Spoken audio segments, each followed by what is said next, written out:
Hey guys, my name is Kamal Sharma, and in this video we will talk about how to design an application like YouTube. YouTube is a very popular video sharing platform. It offers a wide variety of user generated and corporate media videos. It allows users to upload and search videos, view, share and comment on videos and subscribe to other users. We will break down the entire YouTube design process in 7 steps. Requirements, system capacity estimation, prototype APIs, data modeling, high-level design, detailed design, and finally system limitation, challenges and operational scenarios. Let's start with requirements. Before start, I want to say there is no wrong design. There are just good and bad designs, and the same solution can be a good design for one use case and a bad design for the other. It is extremely important hence to get a very clear understanding of what is the requirement for the question. Here one thing is very important. Interviewer can just ask to design YouTube. Now it is interviewer's responsibility to ask the requirements and finalize the scope. For YouTube, we will take some basic requirements and we'll build the design on top of that. So what can be the functional requirements? Let's say functional requirements can be like user should be able to upload, view and search videos, and service should be able to keep a total number of views, likes and dislikes, and user should be able to add and view comments on videos. So this is overall functional requirements. Now if we talk about non-functional requirements, these kind of requirements are hidden and normally they are not being told. These kind of requirements are mainly features of a distributed system. Since the interviewer is expecting a very scalable and reliable platform, and this platform should be highly available and data should not be lost, means it should be highly consistent as well. Now we have frozen the requirement, so let's estimate the system capacity and storage. System capacity estimation is important since we should identify how much load this platform can handle and how much infrastructure would be required. These calculations are called back of the envelope calculations. Since we don't have any real number, so we have to assume some default numbers and then we'll calculate estimation on top of the assumptions. If we think about the requirements, there are two major attributes that we can use for assumption: users and video. So let's assume some numbers. Here I will assume standard numbers that normally is standard for any large application. We can assume total number of users 1 billion, and out of 1 billion, 800 million should be active every day. Since all active users don't upload videos, so let's assume uploading and watching are done by a ratio of 1 by 200. So one more thing we need to assume, and that is video size. Normally a good practice for calculation is to estimate videos in number of hours per minute. We can assume we are getting 1000 hours of worth videos per minute, and 1 minute of video contains 50 MB of data. Now we are good with assumptions. Let's calculate scaling, storage and bandwidth estimation.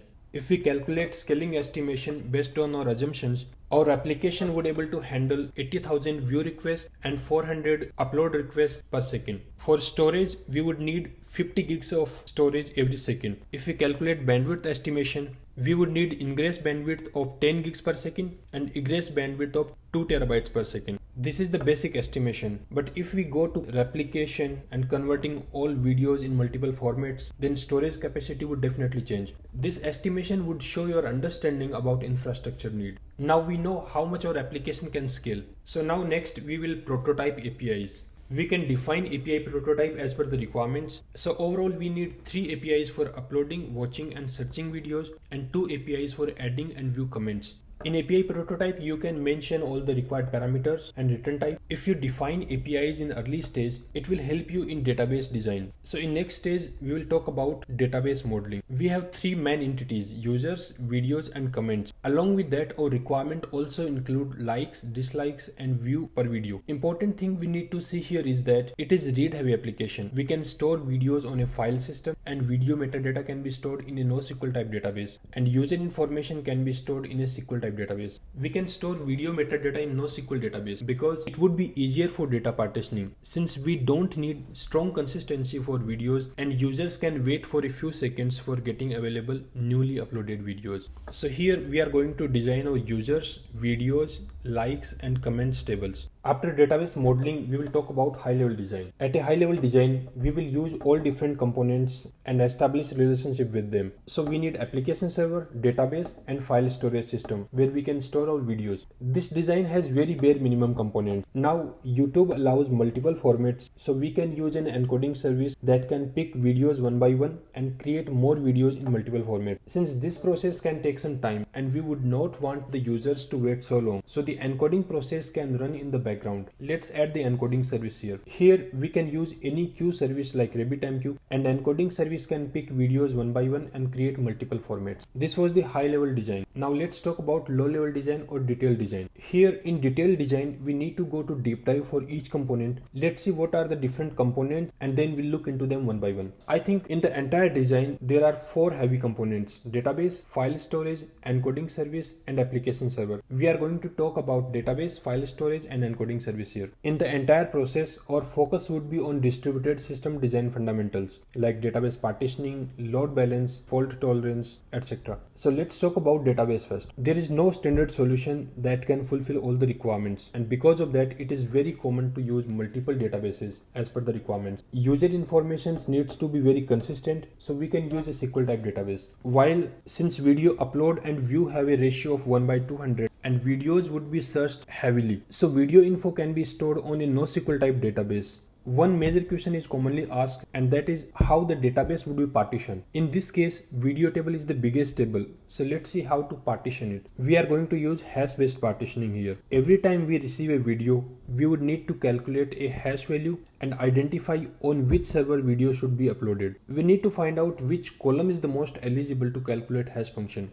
So here I see 3 columns that can be used for hash calculations: location, video ID, and user ID. We should choose a column that can equally distribute data in multiple servers. Otherwise, one server would have heavy load and other would have negligible traffic. So let's talk about pros and cons for choosing location, user ID, and video ID as partition column and see which is the best for our use case. So first, let's talk about location. Location is generally not a good practice to use for hash calculations because locations can be scattered or very dense. So one location can be very hot and one server would be heavily loaded and data would not be balanced. Now let's use user ID. If we directly see, it looks good because all the videos of a single user would be saved on one server and we can easily find users' videos from a single server. But we also need to think that watching videos are 200 times more than uploading. For regular users, it would not affect much, but in case of popular users, all the requests would start going to a single server and that is going to be a problem. So let's talk about our third column, video ID. If we use video ID for partitioning,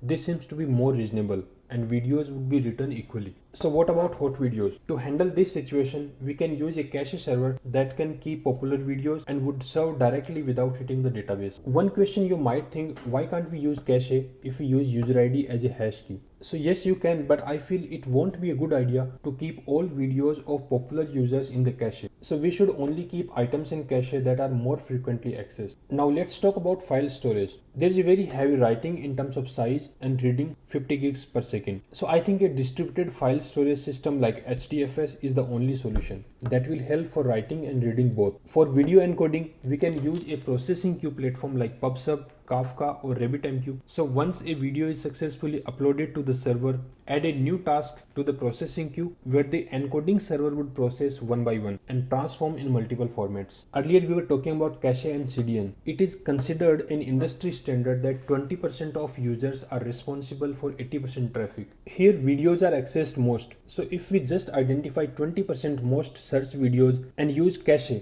then most of the load on database server would be reduced. Similarly, if we use CDN for 20% popular videos, then our most of the traffic would be directly addressed from CDN. If we talk about fault tolerance, there would be many times when a server gets down. So we have to keep multiple replicated servers. So in case of any server failure, another server can serve the traffic. Interviewer can ask how the load would be balanced when a few most popular videos are stored on a single server. So all the read requests would go to one server. Such situations can be solved by consistent hashing. Using this hashing technique, all videos can be evenly distributed on multiple servers. Using the same technique on cache servers, reading requests also can be distributed evenly. Since we have distributed data on multiple servers, now a question comes here that if a user searches for a video by title, then how the server would search videos internally, since the database table is distributed on multiple servers. So there is a very famous solution for such problems. There is a term called aggregating server. Another server is used as a middle layer and that is called aggregating server. So client request would be sent to the aggregating server and further aggregating server would request all distributed database servers aggregating all the results and return most fitted items to the client.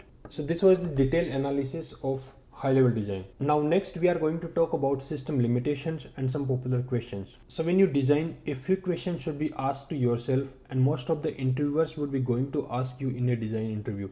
Does the design takes care of fundamentals? Let's talk about a few. Heavy throughput. We are using cache and data replication, so the application should able to handle heavy throughput. Load balancing. We are using two load balancers. First is on application server and the another is on database. So that would help us to load balance. Fault tolerance and data availability. Since we are using load balancer and data replication, so if any server went down, load balancer would stop traffic to that server and would launch a new server, and traffic would be transferred to the new server once it is available. Load equally distribution. We will be using consistent hashing to equally divide data on multiple partitions. Handling hot items. We are using cache and CDN to encounter hotspot items. That was all for YouTube design process. If you have any question, comment or message me on LinkedIn.